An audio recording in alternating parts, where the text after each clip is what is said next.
이 엇갈린 운명, 강기정 광주광역시장과 김영록 전남지사의 얘기, 그리고 전남도당위원장, 지금 민주당 전남도당위원장 선출하고 있는데 보통 뭐 합의 추대하고 아니면 교차로 해서 동부에서 한 번 하면 서부에서 한 번 하고 이렇게 했었는데 이번에는 이 경선으로 맞붙었습니다, 지금. 그래서 이 전남의 동부와 서부의 어떤 갈등, 이것이 이제 경선에서의 어떤 후유증으로 연결될 가능성, 이런 것들도 좀 많이 얘기가 되고 있는 상황이어서 그거 한번 정리해서 여러분께 말씀드리겠습니다. 자, 강기정 광주광역시장과 김영록 전남지사의 협의가 엇갈린 이유, 핵심적인 이유, 이게 국가 AI 컴퓨팅 센터 구축 공모 사업, 이게 전남으로 결정이 됐습니다. 21일 날 결정이 됐는데요. 이 공모 사업의 전체적인 메인 키를 쥐고 있는 게 삼성 SDS입니다. 삼성 SDS가 이날 해남 영암 일대 기업도시 솔라시도를 선택을 한 거죠. 광주 대신 이 해남 영암 일대 이 솔라시도를 선택을 한 겁니다. 그러다 보니까 광주광역시가 아주 뒤집어진 거죠. 이 과기정 통부가 국가 AI 컴퓨팅 센터 프로젝트 사업 신청 접수를 받았는데 이 삼성 SDS가 주도하는 컨소시엄, 이것을 해남 영암 부지로 특정을 해서 단독 입찰에 참여를 한 거죠. 삼성 SDS 이 컨소시엄이 그동안에 전남, 전북, 광주 세 군데를 후보지로 놓고 계속 검토를 해왔는데 이제 전남으로 결정을 해서 응모를 한 겁니다. 그렇게 됨으로써 그동안에 이제 광주도 그렇고 전남도 그렇고 AI의 어떤 상징성, AI의 미래가 있다. AI 관련된 걸 우리가 해야 일자리도 생기고 발전한다라고, 거기에 이제 특히 광주와 전남이 상당 부분 사활을 걸었었거든요.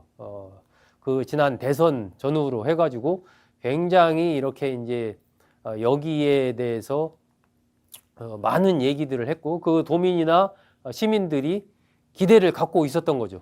양쪽 다. 그랬는데 이게 기대는 이렇게 올라간 상태에서 지금 광주광역시의 경우에 해남으로 결정이 되니까 상당히 이게 타격이 불가피해진 거죠. 특히 재선을 꿈꾸는 강기정 광주광역시장으로서는 그야말로 이제 결정타를 맞은 그런 형국이 된 겁니다. 지난번에 이재명 대통령 타운홀 미팅 왔을 때 광주에서, 그때도 강기정 광주광역시장 그 타운홀 미팅 후폭풍으로 굉장히 많은 비판을 받았고 결국 강기정 광주광역시장이 뭐 눈물도 흘리고 그거에 대해서 해명도 해야 되고 하는 이런 상황이 몰렸었는데, 이번에 이 국가 AI 컴퓨팅 센터 공모 사업, 이것을 따서 그것을 좀 만회하고 중앙정부와도 좀 이재명 대통령과도 좀 관계 개선을 하는 멋있는 그런 모습을 만들어내고, 아마 이름으로써 이제 내년 재선 가도에 다시 좀 강력한 드라이브를 걸어야 되겠다, 이런 생각을 강기정 광주광역시장이 했던 것으로 보이는데, 이 공모사업, 이 사업지가 전남으로 이렇게 결정이 되면서 강기정 시장으로서는 참 그야말로 거의 회복 불가능한 그런 타격을 정치적으로 봤을 때는 그렇게 받은 것 아닌가, 이렇게 좀 평가할 수가 있을 것 같습니다. 해남 영암 쪽으로 전남으로 결정이 된 것은 저렴한 부지, 또 비용, 뭐 전기료 포함해서 여러 가지 그런 측면에서 이제 유리하기 때문에 결정을 한 것 같고, 지금 나오는 얘기들 보면 삼성 SDS는 정책적인 거, 이런 거, 정무적인 거, 이런 거 빼고 순수하게 기업적인 측면에서 후보지를 검토하고 선정했다, 이렇게 지금 나오고 있습니다. 그러니까 그것에 대해서 이제 광주광역시 쪽에서는 아니 이게 대통령의 공약사항이었는데 어떻게 기업적인 판단으로만 가지고 할 수 있느냐, 정무적이고 정책적인 판단이 들어갔어야 되는데 어떻게 그것을 기업의 순수 판단에 맡기냐, 이건 말이 안 된다, 이렇게 지금 반발을 하고 있는 겁니다. 일단 양측 전남과 광주의 내용 한번 간단히 살펴보면요, 부지 매입 비용 같은 거 보면은 광주시에서 제시한 산업용지 단가가 평당 200만 원 정도입니다. 그런데 이 솔라시도의 평당 단가는 40만 원에서 50만 원 정도. 그러니까 4분의 1 정도 싼 단가를 제시를 한 거죠. 그리고 이제 이 솔라시도는 입주할 수 있는 규모 자체가 한 50만 평 정도 이렇게 되고 사업 착공도 손쉽게 이루어질 수 있도록. 그러니까 전남 쪽에서는 순수하게 이 사업적인 측면에서의 어떤 편의성, 지원 이런 측면에서 최대한 집중을 한 거죠. 그래서 순수하게 기업적인 측면에서 검토를 했을 때는 전남을 선택할 수밖에 없는, 용지도 싸고 뭐 전기료도 싸고 부지도 넓고 뭐 이렇게 이제 어쨌든 그러한 기업적인 측면에서 완전히 이제 거기다 집중을 해서 딱 강조를 해가지고 준비를 했던 거죠. 그런데 이제 광주광역시의 경우에는 이재명 대통령이 국정운영 5개년 계획 이런 데에서 광주를 유일하게 이제 적시를 하면서 그 AI 관련해서 광주를 얘기를 했습니다. 크게 한번 띄워주세요. 이 7대 공약 15대 추진과제에 나와 있는 내용인데 이 광주 관련해서 AI 국가 시범도시 조성을 추진하겠다라고 하면서 1번에 보시면 고성능 반도체 집적 국가 AI 컴퓨팅 센터 등 광주 AI 산업 인프라 조성 이렇게 돼 있잖아요. 광주광역시는 이것을 철석같이 믿고 이걸 적극적으로 홍보하는 거.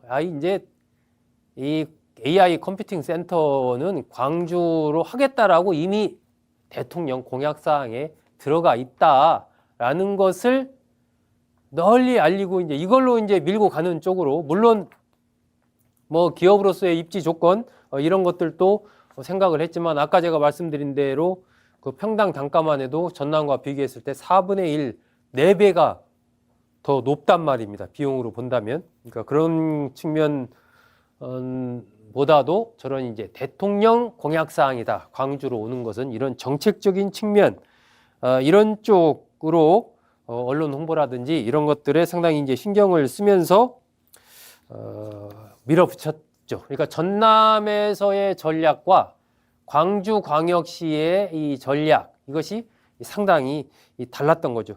이 투자 규모가 이 컨소시엄이 삼성 SDS랑 네이버 클라우드, 카카오, KT 등이 같이 해서 한 2조 5천억 정도 달하는 그런 규모입니다. 그 규모도 뭐 크고 규모도 규모지만 이제 AI의 어떤 상징성, AI 센터의 상징성, 향후에 이 집적 여러 가지 AI 관련된 부분을 여기 다 모아서 이제 국가적으로 우리가 그 중심이 돼서 AI 정책의 이른바 메카가 우리다라고 하는 얘기를 할 수가 있겠죠. 이제 그것도 또 굉장히 중요한 부분이죠. 그런 측면에서 이번 사업의 성패가 이 강기정 시장과 김영록 지사의 내년 지자체 선거 관련해서는 굉장히 중요한 그러한 사업이었는데 결론이 이제 그렇게 나온 거죠. 강기정 광주광역시장은 뭐 발등에 불이 떨어졌죠, 진짜. 날벼락을 맞은 그러한 형국이죠. 그날 저녁에 비상시국회의, 비상회의, 이렇게 뭐 광주 관련된 유관 기관 인사들 전부 모여서 회의를 했습니다. 지금 이제 나오다시피 그날 결정이 되고 나서 그날 밤에, 그날 저녁에 바로 모여서 어떻게 이런 뭐 결정이 나올 수 있느냐, 뭐 울분도 토하고 또 대책도 뭐 논의하고 했는데 일단 어쨌든 결론이 내려진 뒤였죠. 버스 떠나간 뒤에 어쨌든 회의를 했습니다. 이날 뭐 강기정 시장은 삼성 SDS가 마지막까지 함께 하자고 약속해왔으면서도 신청열을 앞두고 전남 지역으로 방향을 바꿨다. 기업의 윤리와 신의가 무너졌다. 그리고 정부가 국가 사업임에도 기업의 경제 논리에 맡긴 것은 부당하다. 이렇게 얘기를 했습니다. 입장문에서도 이제 그런 얘기를 썼는데요. 국가 AI 컴퓨팅 센터 광주 설립은 이재명 대통령이 직접 약속한 대선 공약이다. 이러면서 광주 시민은 당혹감과 실망감을 감추지 못하고 있다라고 얘기를 했습니다. 그날 당일날 아침에 강기정 시장 정말 눈물로 호소를 했거든요. 이 광주로 이 국가 AI 컴퓨팅 센터가 와야 된다 이렇게 호소를 했던 이 대한민국 AI 산업을 진흥시키기 위해서는 이 광주로 와야 된다. 이것이 대통령 공약사항이었고 속도와 집적을 같이 모아서 시너지 효과를 거둘 수 있는 유일한 곳이 광주다. 이렇게 하면서 마지막까지 눈물로 호소했지만 결국은 실패로 끝난 거죠. 그래서 그날 비상회의 저녁 때 하고 나서 이제 정청래 대표를 만났습니다. 정청래 대표를 만나서 여러 가지 이제 그런 호소도 하고 어떤 광주의 민심, 현재 광주의 민심이 이렇다라고 하면서 그걸 정리해서 이제 집권당 대표에게 전달을 한 거죠. 결국 뭐 이렇게 선정한 것은 부당하다. 광주가 돼야 된다라는 얘기가 핵심이라고 봐야 되겠죠. 광주시 의회도 뭐 이런 대통령의 공약사항 거론하면서 광주로 국가 AI 컴퓨팅 센터를 광주가 해야 된다 이렇게 이제 의회까지도 힘을 뭐 같이 모았지만 어쨌든 결과가 그렇게 나와서 강기정 시장의 향후의 정치적인 운명이 상당히 불투명해졌다 뭐 이렇게 봐야 될 것 같습니다. 자, 반면 김영록 지사, 김영록 지사는 뭐 웃고 있다 뭐 이런 얘기가 지역 언론에 보도될 정도로 어쨌든 좋아하는 그런 분위기입니다. 전남이 대한민국의 미래 산업벨트이자 선벨트로 도약할 기회를 맞았다 이렇게 이제 평가를 하면서 이게 뭐 하루아침에 된 게 아니라 그동안 꾸준히 전남도가 노력해온 그런 결과다 이렇게 얘기를 합니다.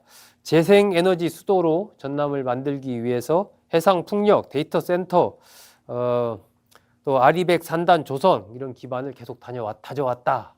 김영록 지사 지금 3선을 꿈꾸고 있습니다. 전남지사 3선을 꿈꾸고 있는 상황에서 어쨌든 이번에 국가 AI 컴퓨팅 센터를 전남에 유치하게 된 게 그동안에 자신이 꾸준히 열심히 노력해온 그런 결과가 결실을 맺은 거다. 이런 얘기를 하는 거죠. 그러면서 전남은 재생에너지가 가장 풍부하고 전력 단가가 낮고 뭐 용수, 전력망 이런 것까지 다 갖춘 그야말로 최적지다. 이렇게 이제 한껏 홍보를 하고 있습니다.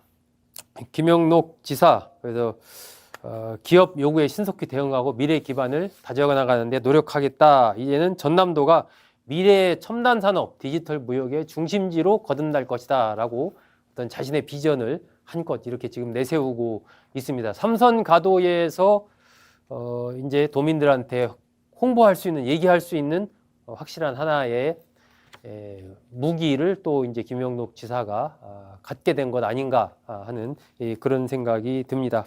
자, 국가 AI 컴퓨팅 센터 유치를 계기로 해남 영암 쪽으로 솔라시도로 결정이 됨으로써 김영록 지사는 웃고 강기정 광주광역시장은 울게 된 이 상황 제가 말씀드렸습니다. 자, 이 호남 쪽과 관련해서 이게 이제 지금 내년 지자체 선거 지역 정치권에 상당한 영향을 끼치는 어느 하나의 흐름이고 또 하나 지금 이 관심을 끌고 있는 사항, 이 전남 도당위원장이 누가 될 것이냐 하는 겁니다.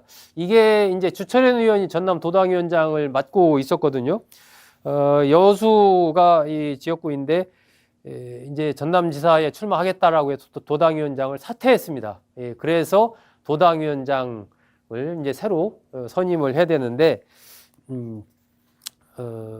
여수가 지역구인 조계원 의원, 지금 왼쪽에 여러분 보시는 조계원 의원, 그리고 이제 김원희 의원은 재선입니다. 여기는 목포, 서부, 조계원 의원은 동부 이렇게 되는 거죠. 지금 이 전남 지역이 서부와 동부 어떤 좀 미묘한 갈등이라고 할까요? 이런 것들이 그동안 좀 있어 왔습니다.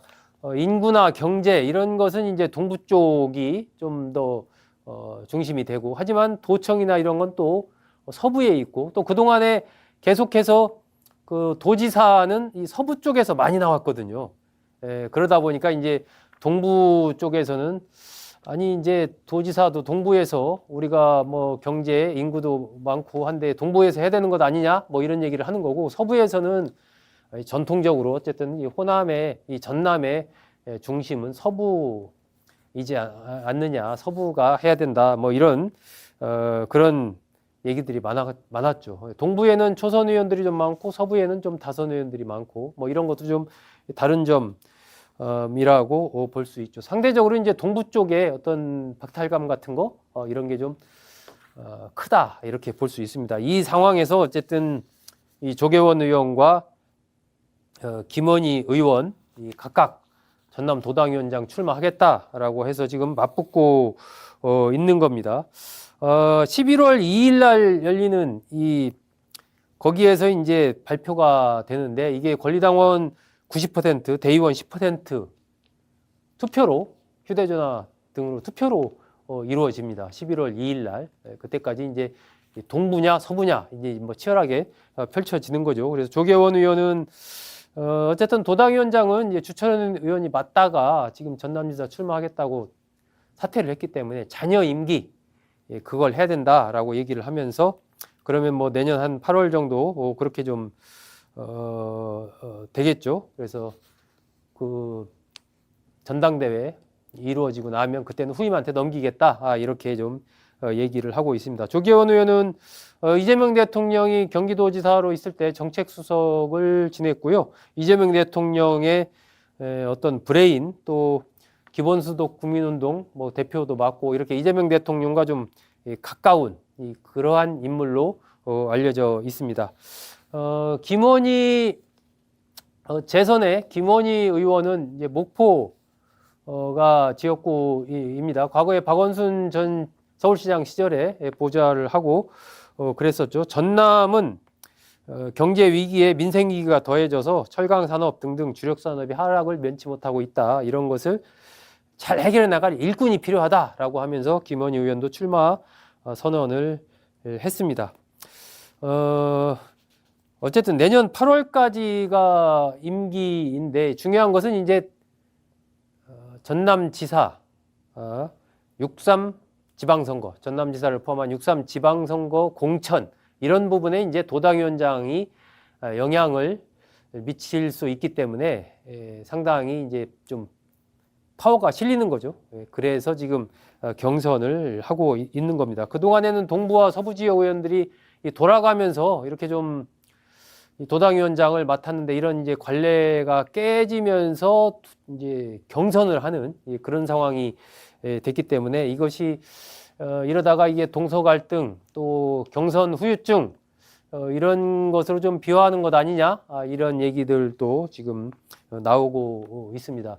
이 전남지사에 출마를 선언한 주철현 의원도 이런 얘기를 좀 하고 있습니다. 이 동부 쪽을 대표하는 그런 의원인데, 24년째 서부권 지사라서 동부권이 많이 침해되고 있다고 말이 나온다 이러면서 이제 동부권이 소외되고 있다라는 그런 맥락의 얘기를 지금 주철현 의원도 하고 있거든요. 그런 상황에서 동부와 서부가 맞붙고 있는 이 전남 도당위원장 선거는 또 어떻게 될 것인지 주목이 됩니다. 네, 여러분 잘 들어주셔서 고맙습니다.